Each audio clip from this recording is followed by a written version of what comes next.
It was the first time in my life there was not a word said at the end of that movie because it was just so meaningful. And it was just this experience.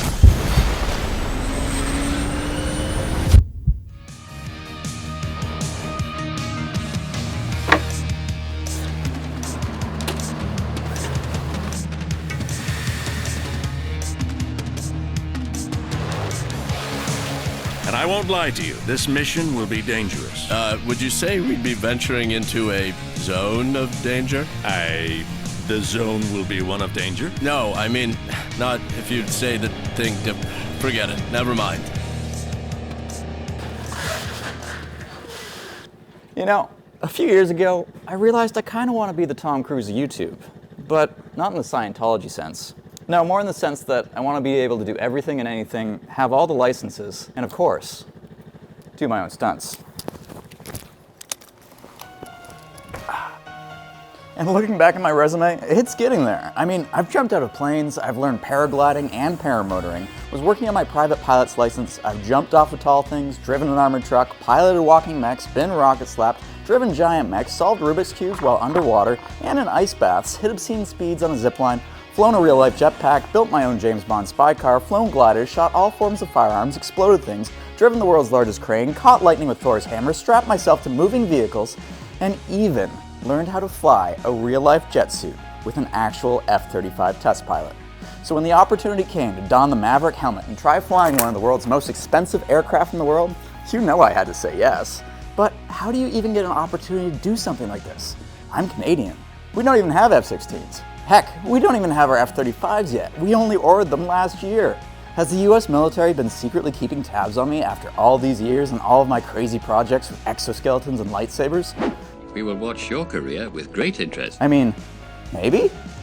But no, that's not it. No, I actually met a real-life Maverick. He was an F-35 test pilot, not unlike Pete Maverick Mitchell himself, and was actually called in as an expert during the production of Top Gun 2. And it was awesome as we were just riffing and talking about being a test pilot and what that would look like. And so actually the beginning of the movie with him in a hangar as a test pilot, I don't take any credit for that, but those were the conversations that we were having. So it's really great to see that play out on the big screen and get people excited about the reality of aviation, but also service in a very exciting field. And not only that, he was in one of the Transformers movies as an Air Force general. Autobot ship's gonna drop the Ospreys, they'll virtually glide to the LZs. Colonel Tucker Cinco Hamilton. He comes from a lineage of pilots in the US Air Force, including his great-grandfather, who was one of the literal first pilots in the Air Force. But even crazier than that is the fact that his great-grandfather, his grandmother, and himself have all survived mid-air collisions thousands of feet above the ground and lived to tell the tale. And his grandma, she didn't even have a parachute. I basically want to keep my kids away from aviation. That's it, yeah. As you can tell. But more on that later. In this video, I'm going to teach you a bit about the F-16, show you what it takes to fly one, talk to some real-life test pilots, and even share some of the exciting careers you can have as an engineer, or more specifically, a test pilot engineer in the US Air Force. So buckle up, because it's going to be a good one. I'm here at Eglin Air Force Base in the western Florida Panhandle. And you know, it's a bit colder than expected. No, seriously, I'm not in Canada anymore. This is the McKinley Climatic Laboratory located on the base, and I suppose the Air Force wanted me to feel at home before putting me through more G-forces than most people will ever experience in their lifetime. Man-made weather. Welcome. World's largest indoor environmental test facility. Built originally in 1947. We actually predate the Air Force by a few months. And not a lot's changed about this building. We've changed a little bit of size, added capacity to the building, added refrigeration capacity to allow us to maintain minus 65 degrees Fahrenheit indefinitely 24/7, 365. Originally built to test aircraft, which is obviously why we're so large. We're over an acre of surface area here in terms of land, and over 3.25 cubic million feet of air capacity in here. We have the capability of having an aircraft with 250 feet of wingspan in total. So there's only a handful of commercially produced aircraft in the world that will not fit in here without some modification. But we test a little bit of everything. Obviously today we're testing a tent unit, see how much snow we can pack on that until it either collapses or survives. So you step out here, you can see our awesome snow machines. We actually just use snow machines just like you would have at a ski resort. So as soon as this test is done, we'll clean the floor it'll be like they're never here, and then we're ready for the next customer and their new challenges. Yeah, I did a bit of test engineering at my last job before YouTube. Nothing on this scale. It was definitely really eye-opening. Like, test engineering, in my opinion, is like one of the most like cool and like biggest variety of the things you're going to encounter, which I think is always the spice of life, is getting to do different things, yeah. It's not just the same dynamic. old. But even in this chamber, as we see, we're working on a tent today, but tomorrow it may be a generator, it may be a radar system, it may be a munition, a missile of some type. So we get a host of everything. We do commercial testing, so we get some car manufacturers coming in here to test brake performance or traction control. So you get a wide breadth of things I never thought would be part of my job here at the Air Force. We give tours to different groups, kids, from local schools, and in lots of cases, this is the first and maybe only time they'll ever see snow. So it's a cool opportunity when you see some kid come in here and their eyes light up, seeing snow for their first time and building a little snowman or doing a snow angel out here on the floor. It's a unique experience for sure. We have nice frosted tips. Yeah? Yeah. Should I bring it back? And if the indoor snow wasn't cool enough, do you remember the scene from Indiana Jones and the Kingdom of the Crystal Skull? Yeah, they've got one here too. I'm Chris Brunson, work here at Eglin Air Force Base. My organization is over all of the test ranges here at Eglin. Today we're at C-74, our sled track, our kinetic energy munitions test facility. Here we propel items down a long railroad track that's about 2,000 linear feet long, get them up to velocities nearing 2,000 feet per second. We have some super bright engineers, very creative and innovative in all the testing that we do and the challenges that we face. A more typical test, we have what's called flight follower systems, and it's like a phantom video camera that's looking at a mirror, and the mirror is rotating at the rate that we have to put in our calculations, and so that we can see the test item as it travels down rails. There's lots of ranges, and so we do a lot of other types of testing, drop testing and all that stuff that's just on the other ranges right here at Eglin.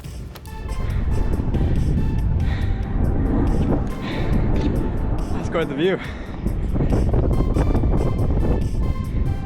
So I'm Michael Etzinger. I am a sled track engineer for the 96 Test Wing. I'm in the PALS Acquired program for the Air Force.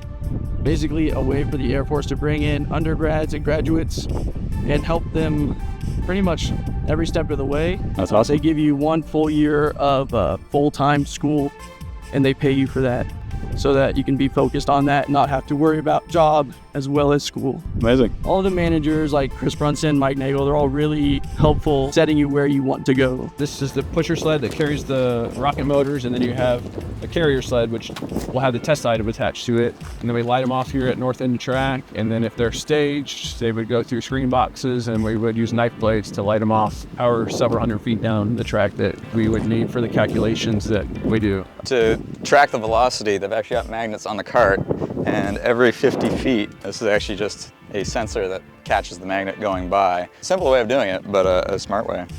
Typically, our targets are concrete. As you can see, we have concrete targets everywhere. Sizes, thicknesses, configurations, compressive strengths of concrete, rebar. It's more than just the concrete block that it looks like from the outside. Yeah. It was super cool to see the engineering that goes into defense. We even joked about accelerating a Mjolnir, a Thor's hammer, down the track, if they ever needed to test an empty sled with rockets for some reason.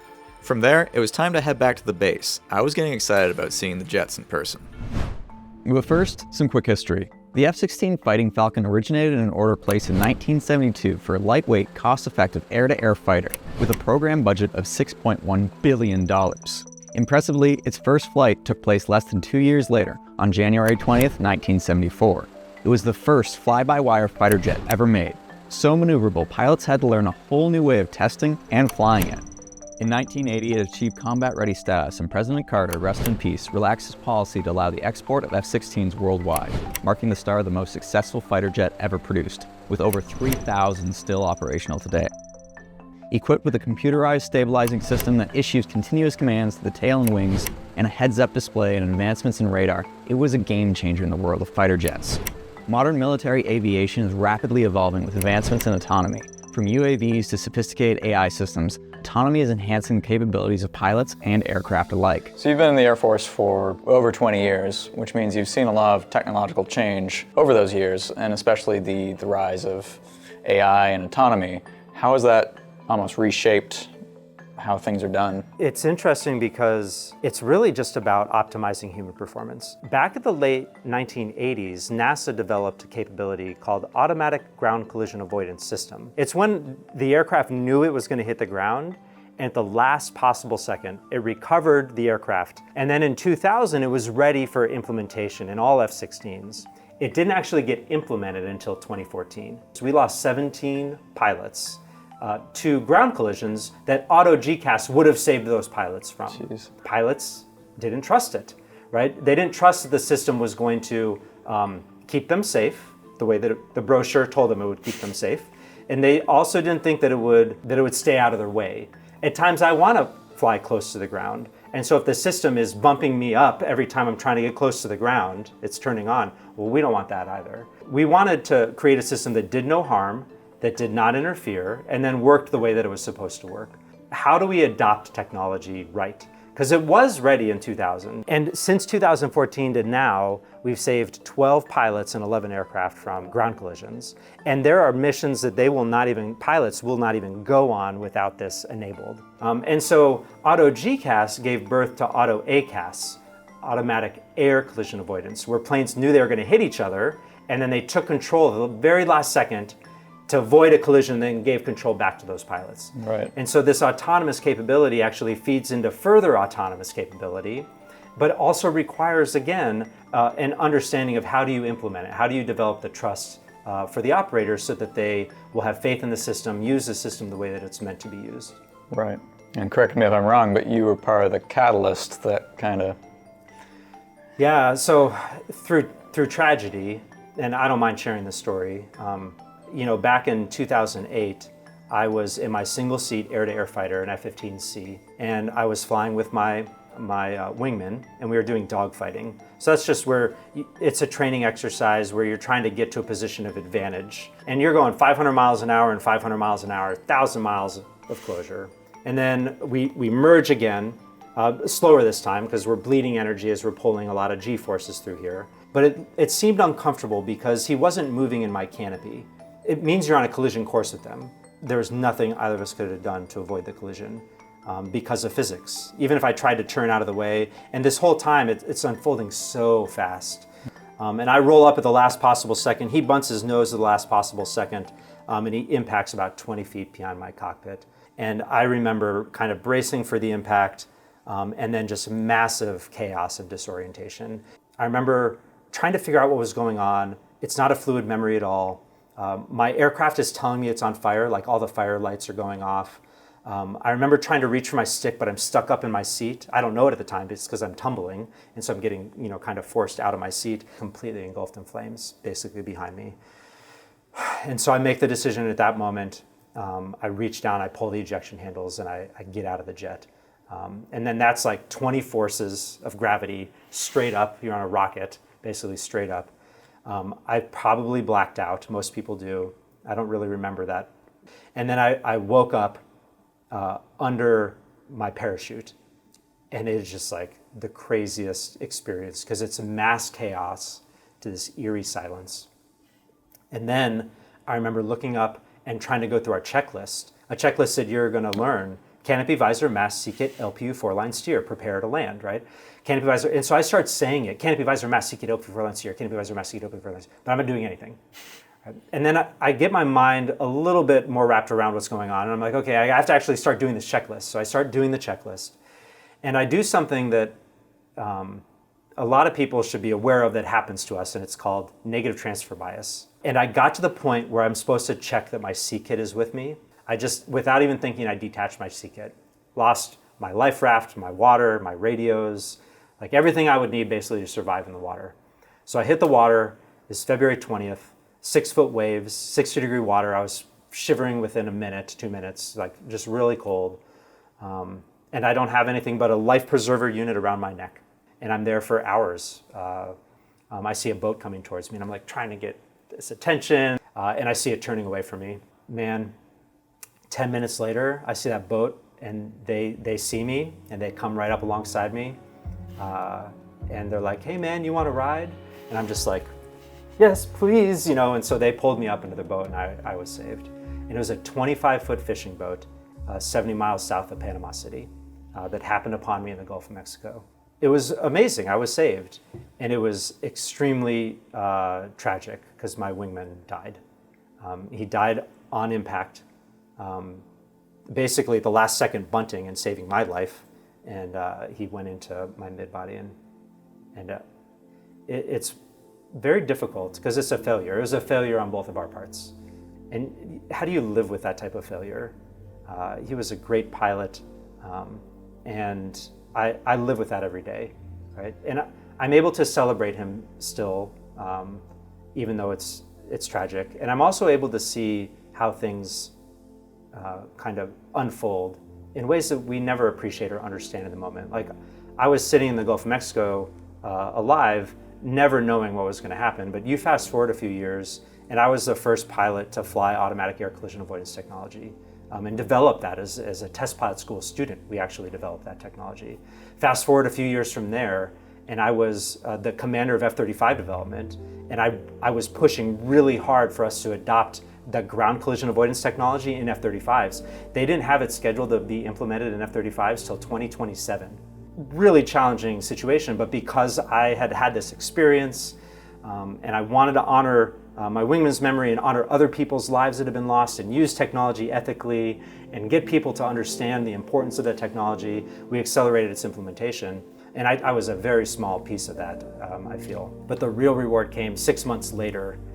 The first F-35 was saved because of automatic ground collision avoidance technology. And the thing that I tell people, I share this story because I think it's important for people to realize our responsibility is to honor those that have gone before and to use our skills and our passion and our drive to make positive change in the opportunities that we're given, and appreciative that I've been able to basically contribute to aviation in this fashion through this tragic experience that will always be with me. It's incredible.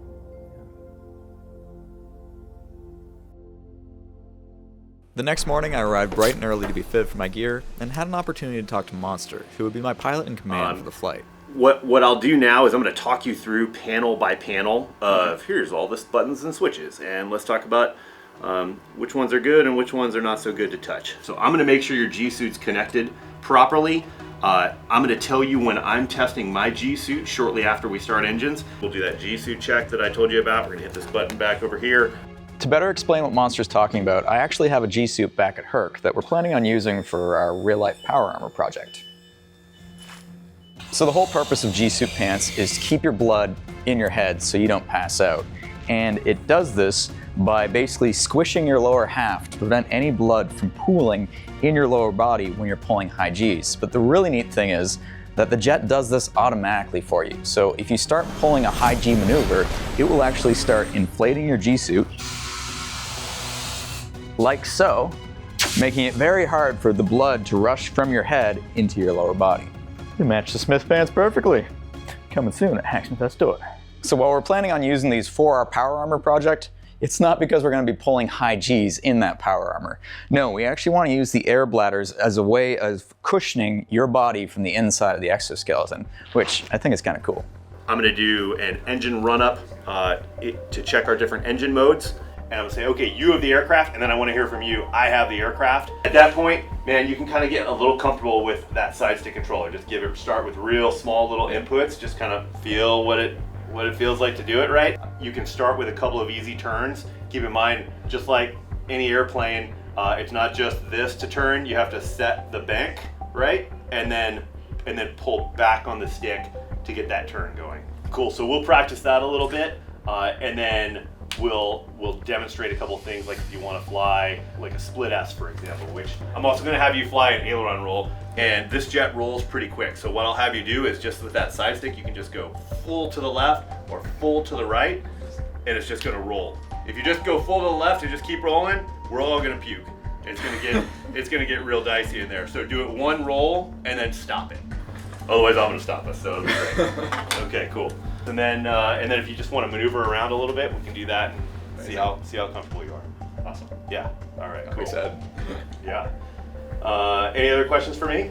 For the breathing under high Gs. Oh yeah. I've gone over it, but until I feel like Like when they did the mask fit, I started to feel the pressure. I'm like, okay. This is not how it's going to feel in the jet, so just keep that in mind. It's not going to be this restricted. We're going to go over that a little bit before we take off, or? Yeah, so what we'll do is we'll practice it again in the air. The important thing, like for the G's we're going to be pulling, you don't need to like start holding your breath. About 3-second exchanges, right?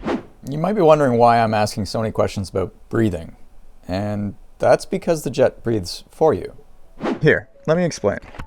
As the jet accelerates, it increases the air pressure fed to your mask, effectively forcing you to take a breath. With this increased pressure, you actually have to focus on breathing out, not breathing in. And you do this by using a k sound. So under high G maneuvers, you'll count to 3. 1, 2, 3. K. The air gets forced back into your lungs. 1, 2, 3. K. And you repeat this over and over. It sounds simple, but once you're up in the jet, it's something. What you'll find is most of the time when let's say we're pulling less than 5 or less G's, we're still breathing normally, right? Oh, okay. That sort of breathing is for the higher level G's, which we're not going to spend much time at. I'll tell you before we do any kind of high G maneuvers and when you need to be prepared. What is more important, the breathing is one piece of it, but in my opinion, I think what actually helps me more is that straining, right? The G suit's going to help you some, but you're straining those calves, straining your thighs, your ab muscles, your glutes, and that's going to keep all the blood where it needs to be up here in your melon, and you'll be having a great time. From there, it was time for my full medical exam and basic training on the gear that I'd be using in the jet. Got it. So, all right, cool. You can sit back. Trust me. Oh my God. There you go. Cool. Check canopy. You remember what you're looking for. Tangles, tears. Pull your visor up, and then that's where you reach up, find those toggles, okay? And then slow, smooth, straight down to your waist. There you go. Lift up and down. There's everything in a nutshell. After what felt like weeks of flight school had been packed into just a few hours, it was time to sit in the simulator cockpit where we went over the most important thing to remember. Zoom. So you notice the ejection lever. This is your single ejection handle. Your ejection handle here, getting strapped into the ejection seat where you're both going to eject. P pulls the ejection handle. You're going to eject. The front seater is going to eject. You don't want the ejection seat to practice the ejection. Okay, so ejection again. Let's talk about ejection from the aircraft. You would arm your ejection seat. The ejection seat senses ejection survival kit from the ejection seat. The ejection seat. Ejection seat. Ejection seat. I was starting to feel a little nervous about going the speed of sound, but luckily I had a chance to catch up with Cinco to cool my nerves and share a story with you guys. Oh, thanks. It is eerie. My great-grandfather, in 1917, he collided with another aircraft, and he just like plummets to the ground from 500 feet and walks away like unscathed from this mid-air collision. So the guy there in the front and center is my great-grandfather, Charles de Shields, and he was one of the first pilots in the history of aviation. Because people realize that, the Wright Flyer happened, but people didn't actually fly the aircraft for years. Right. Yeah. The Jenny was like the first aircraft that came out that people were learning on, and he was one of the first pilots. This was my first fighter squadron, which is actually here on Eglin Air Force Base. Oh, wow. They now fly F-35s, but I flew with them starting in 2005. And they actually, my name was on the side of this tail, 2034. And this is the aircraft. Remember when you arrived in the airport here in Destin Fort Allen Beach? Yeah. There's an F-15 on a stick. Oh. It's tail 2034. Is that one? Yeah. Wow. Yeah. That's amazing. This is my first fighter squadron. I'm Tucker Cinco Hamilton. My call sign is Cinco. I am in the Air Force and am the 96 Operations Group Commander down here at Eglin Air Force Base. And so I've been very fortunate in being able to express my ideals, my virtues, if you will, my passions in a way that allows me to fly fighter aircraft and others in developing cutting edge technology, or to help protect those that can't necessarily defend themselves. I think in general it's really important for us to serve in some capacity. Definitely, we don't have to serve in the military, right? That's absolutely not for everyone, but I think we need to serve our community. Our nation at times, definitely our communities, our families, like all those things, it's really important for us to have. I myself did not plan on joining the military, but I will say I went and saw Braveheart as a young kid, like I was 14, 15 years old, and it was the first time I feel like I got it, that freedom was not free. I remember like bawling at the end of the movie. I'm like, freedom's not, you know, it's just like this moment. And then Saving Private Ryan when I was 18, I remember going to the movie theater and it was just this experience. There was not a word said at the end of that movie. People walked out because it was just so meaningful. And that was the moment where I think a few weeks later, I got a thing in the mail and it was like, hey, come check out serving in the military. And I went. So I love the idea of how we can use Hollywood to further the conversation. I mean, funny enough, I was actually in Transformers 5. We got a call that they needed an F-35 pilot to go down to Hollywood. And I walk in to a room and we wait for Michael Bay to show up, the director. And he walks in, super nice guy. He was great. And he says, okay, here's the scene. You're gonna be talking about how the CV-22, which is an Osprey. That's all right there. Our Autobot ship. Put the Ospreys in that.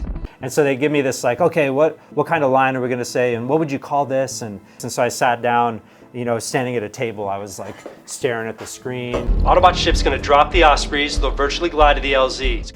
And it ended up in the movie. I love the ability for storytellers to drive change in people's lives and in society. So you get a challenge coin when you do certain things, but typically you have a squadron coin that you're always supposed to have on you. The idea is, and this is the one from my current location, this is the commander of the 96 operations group, so that's me. And so I carry this coin on me. If you're at a bar, like the way that it goes is you could challenge other people to see if they have their challenge coins, because you're always supposed to have your challenge coin on you. So if you drop the coin down on the table, everyone else has to produce a coin, and if they don't have a coin, they have to buy a round. So yeah, a little military tradition in history. Yeah, and we both have a few of the gravity challenge coins. Yeah, we have. That's a good one to get. So really well done. Got 3 out of the 4 now, which is pretty good going. Tom Cruise has ones too. Does he? Yeah. Okay, cool. Yeah, it was Richard was doing a news show in like Europe somewhere, and Tom Cruise happened to be there, so you got to see the flight suit and talk to him about it. Tom Cruise's challenge coin. Yeah. That's amazing. So this is the crash net phone, okay.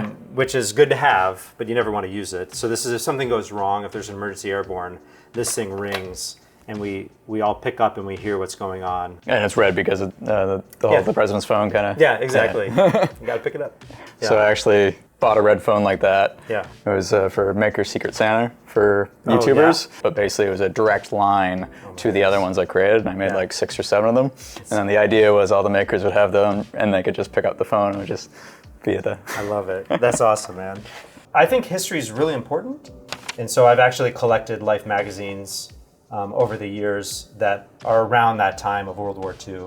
I think it's really important for us to remember that what we're fighting is not a race or an ethnicity, right? We're usually fighting ideologies that are antithesis to what we believe in. But let us not demonize people, especially not a race or ethnicity, anything like that. So I remind my team all the time. This is a good reminder as I see of how it was in the past and how there are certain things that we can't afford to repeat. Definitely. You have my ejection story, but my grandmother's story is remarkable.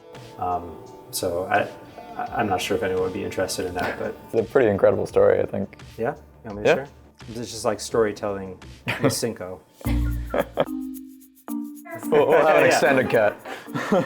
So in 1928, Elizabeth Robinson was 16 years old, and she was late for her train going home. Track coach is on the train and sees her sprinting, to catch this train. I think we need to take you to the Olympic trials that are happening in New York City in a couple months. Wins the first gold medal of any woman in the Olympics for track.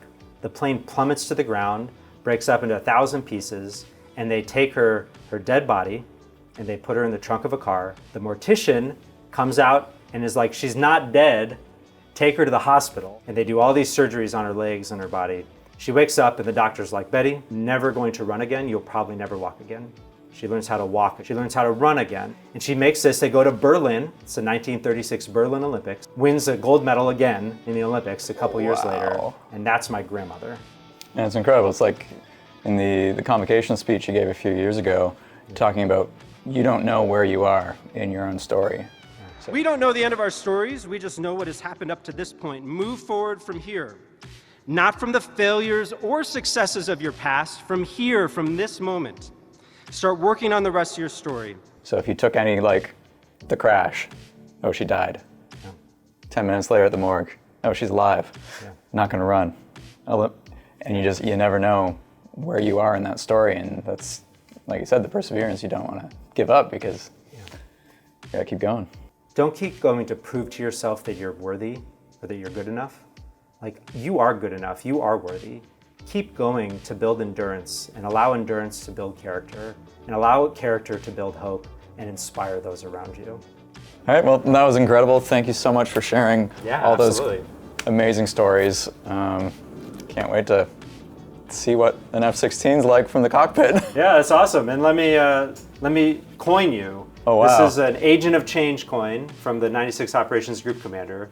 Thank you for what you're doing and sharing the excitement around STEM, the excitement that is inspiring for others to be able to see the connections that you're making with technology, Hollywood technology too, and getting people aware of, like, the realities behind it.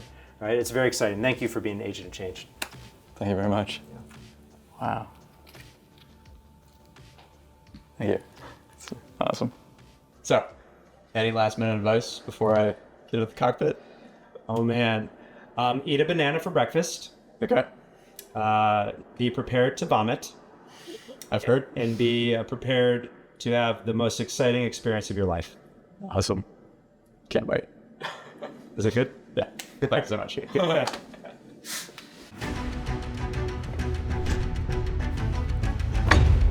To check our different engine modes. Hey, are you ready to fly? And you'll probably see me up in the front doing this. Either you're flying or nobody's flying.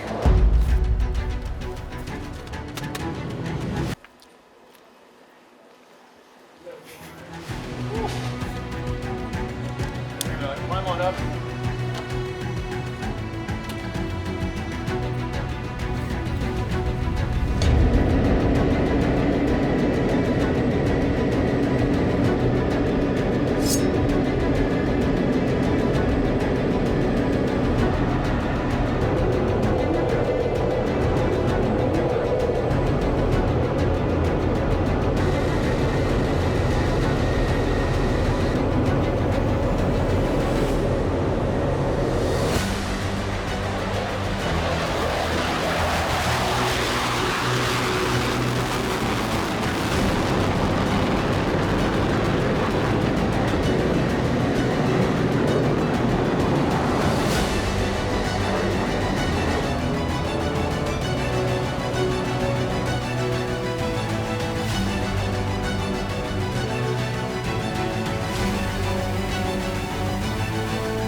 So you might be wondering how I got these awesome outside views of our F-16.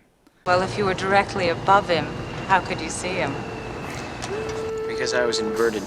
Because I was inverted. I mean, how could I not put in a Top Gun meme into a video about fighter jets? No, but what actually happened was we had an F-15 join us as a wingmate. It was incredible flying in formation without any points of reference. It was like we were just floating in space together, even though we were going 500 miles per hour. Now, I really wish that I had brought a microphone and put it in my headset to capture what me and Monster were talking about during the flight. So instead, you're gonna have me do some narration to explain what's happening, because honestly, the videos don't even do it justice. It was such an incredible experience that I have to tell you how it felt. Once the initial adrenaline wore off, Monster and his wingmate started showing me what these jets can do. Ooh, I messed up. After Monster had confirmed my helmet was on properly, minutes later, I was messing around with it and my mask and forgot to put the strap back on. I'm an idiot. But anyway, barrel roll. Well, actually, they're called aileron rolls. So barrel rolls are actually probably one of the biggest misconceptions in aviation, because a lot of people seem to think this is a barrel roll, but that's an aileron roll. No, a barrel roll is actually a roll plus a loop.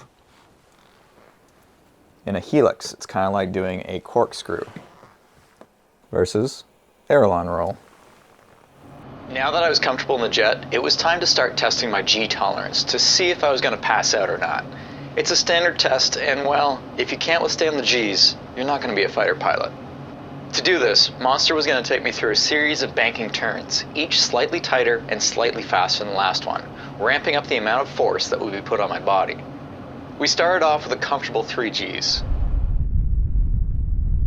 Now remember, 1 G is what we experience in 99% of our life. At 3 G's, it would feel as though I weigh just over 500 pounds, or about 230 kilograms.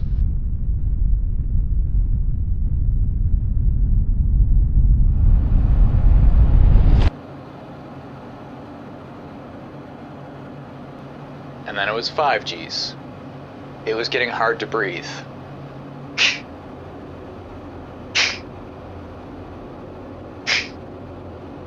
The jet was pumping air into my lungs and extra oxygen to keep me conscious.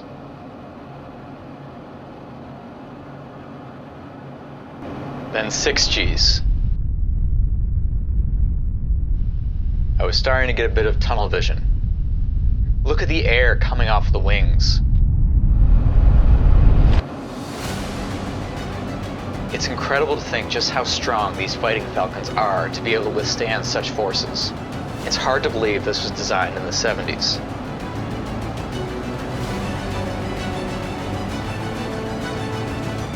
Finally, the last turn.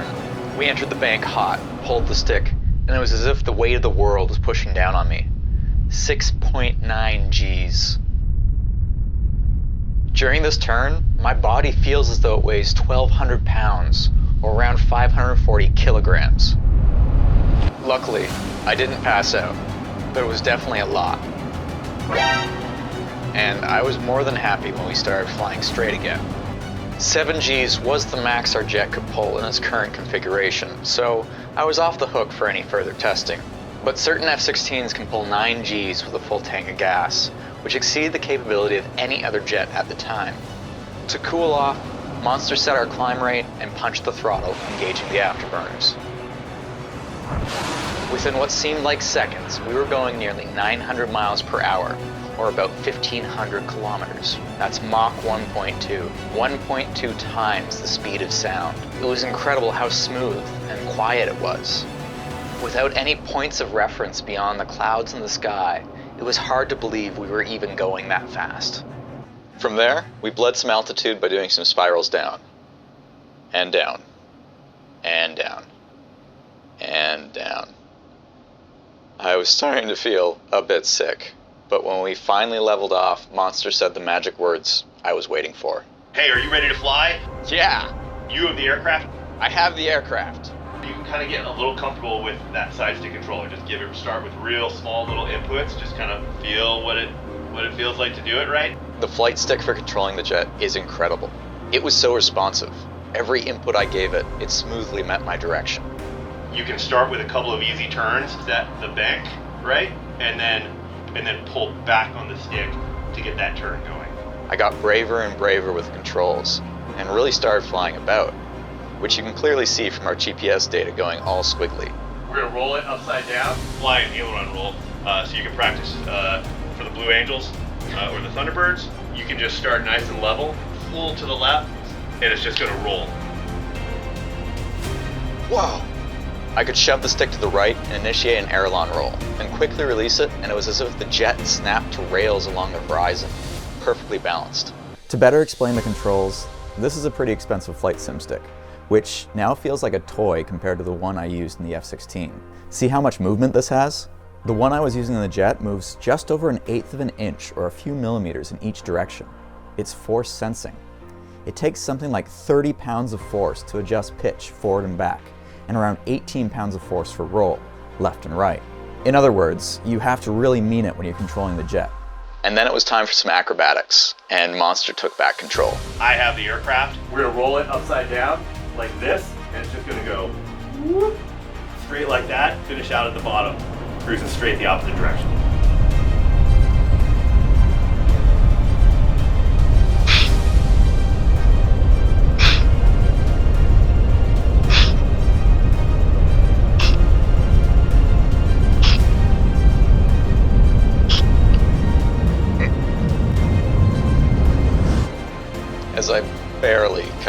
senses, Monster says just a few seconds later, "Okay, now your turn." I'm gonna need a minute.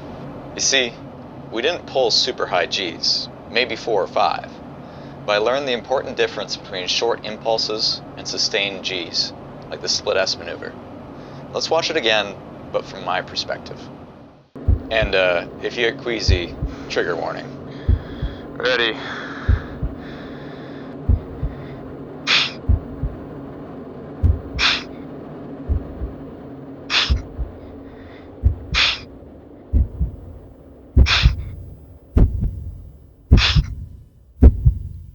Yeah, my vision almost fully disappeared, meaning I was seconds away from blacking out.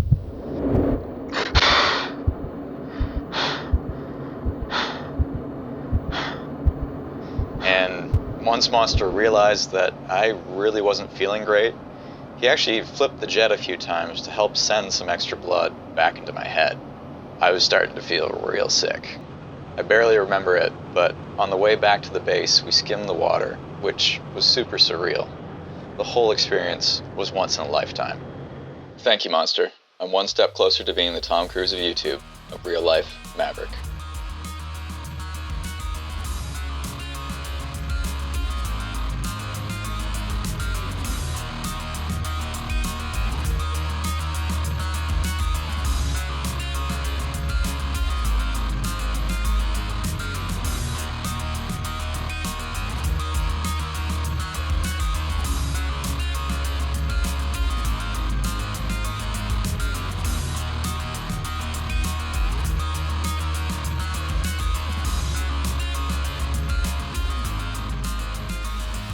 When we finally landed back at base, it wasn't a moment too soon. Despite all the training prior to the flight, no one prepared me for just how bad the hangover would be. Sustaining long periods of Gs, hitting a max of 6.9 Gs in a single maneuver, it's a huge adrenaline rush. And physiologically, my body had probably thought I almost died. I was exhausted. Went up with 2 bags, came back with 2 bags. Look a little wobbly. Yeah, I feel a little. When we parked, it was actually the closest to like feeling like I was gonna throw up. Like, no, I can do this. Yeah, you did it. That was amazing. Thank you so much for this opportunity. Yeah, of course. Cool. Yeah, well, thank you for what you're doing. Yeah, it's very excited with technology, right? That was incredible. Yeah. I think I'm gonna sit down. Yeah, you come sit down. You sit in my car.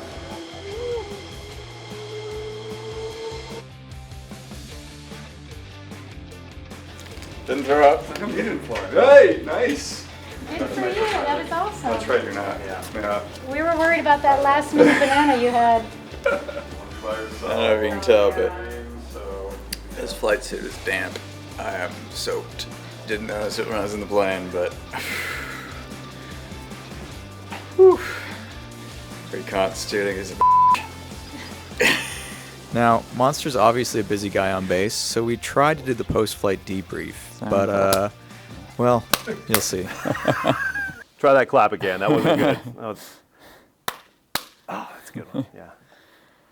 All right, well, I'm still reconstituting from the flight, feeling a bit woozy, so probably gonna let you do most of the talking, but okay, great. I'll do my best to ask you some good questions. Yeah, I guess how did I do?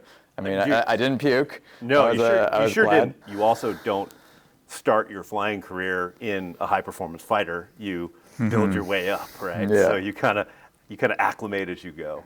And I think you did great because it was obvious you were having a good time, right? Woozy or not, like you were enjoying every second of it. So that makes it so fun for us too. So it's great. Awesome. What, we hit 7 Gs, 6.9? Just shy of 7 Gs. I'm feeling lightheaded right now just thinking about it. It's probably good that you weren't taking a video at that time, or that you had your mask up at that time, because what you can see. There was a few times where I was like, wow, I feel my skin just. Exactly. Yeah. It sags, right? It's a great way to see what you would look like at age 100. Where is that bag? Yeah, and that's totally normal. Do you want to speak on We can take a quick pause. You want to just That quick pause turned into a bit of a long pause, and while I still didn't puke, the post-flight interview was definitely over, and so was my day, despite it barely being past noon. I went back to my hotel and passed out. That was just the craziest experience. If you want to hear some more of Cinco's stories, there's an extended cut link below, and you know, I was just so impressed with everyone at the Eglin Air Force Base. Huge thank you to everyone who made this possible. In another life, I think I would have really enjoyed being an engineer in the military.